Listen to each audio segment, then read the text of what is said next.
नमस्कार मैत्रिणींनो, मी Jayashree home kitchen मध्ये तुमचं खूप खूप स्वागत आहे। आज आपण बघणार आहोत गाजराचा हलवा। तर इथे मी 3 पाव गाजर घेतलेले आहे आणि त्याच्या दोऱ्या सुद्धा छान अशा काढून घेतलेल्या आहेत आणि स्वच्छ धुवून कोरडे करून घेतलेले आहेत। तर याला छान असं खिसणीच्या साहाय्याने आपण खिसून घेणार आहोत। तर खिसणीच्या साहाय्याने आपल्याला असं खिसून घ्यायचे आहे। तर अशाच पद्धतीने आपण सर्व गाजर खिसून घेऊया। तर इथे बघू शकता अशा पद्धतीने आपला सर्व गाजराचा खीस करून झालेला आहे।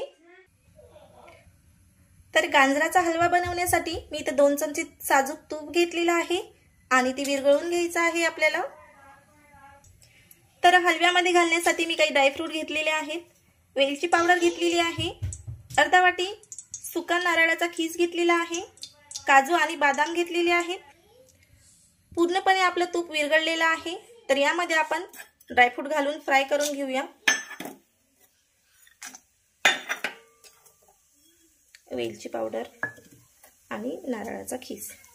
तर छानपैकी हे मध्यम गॅसवर आपल्याला हे फ्राय करून घ्यायचं आहे आणि फ्राय झाल्यानंतर यामध्ये आपल्याला गाजराचा खीस घालायचा आहे।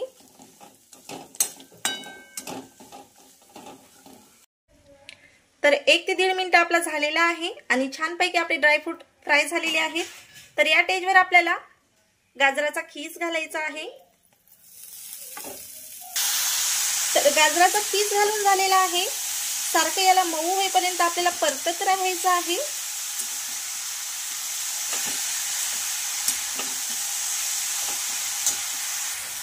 तर परत यामध्ये आपण 1 चमचा तूप घालत आहोत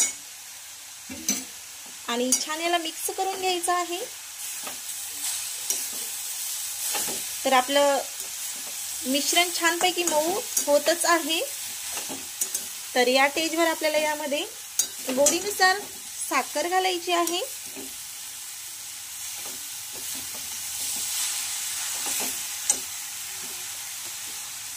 तर मी 1 वाटी साखर घालत आहे, तुम्ही तुमच्या गोडीनुसार कमी जास्त करू शकता आणि छान याला मिक्स करून घ्यायचं आहे।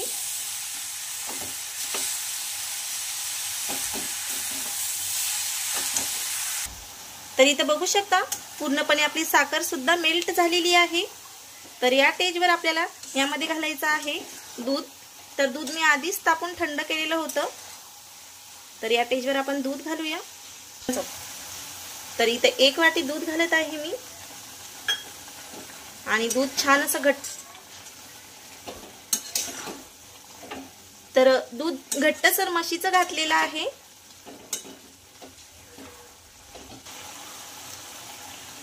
तर 1.5 वाटी मी दुधाचा वापर केलेला आहे इथं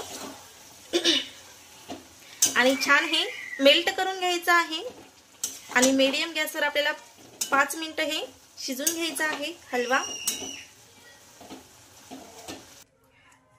तर तयार झालेला आहे आपला गाजराचा हलवा। तर सर्व करून घेऊया।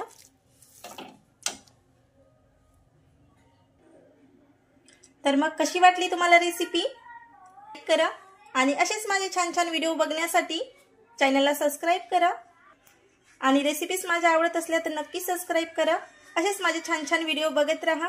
धन्यवाद।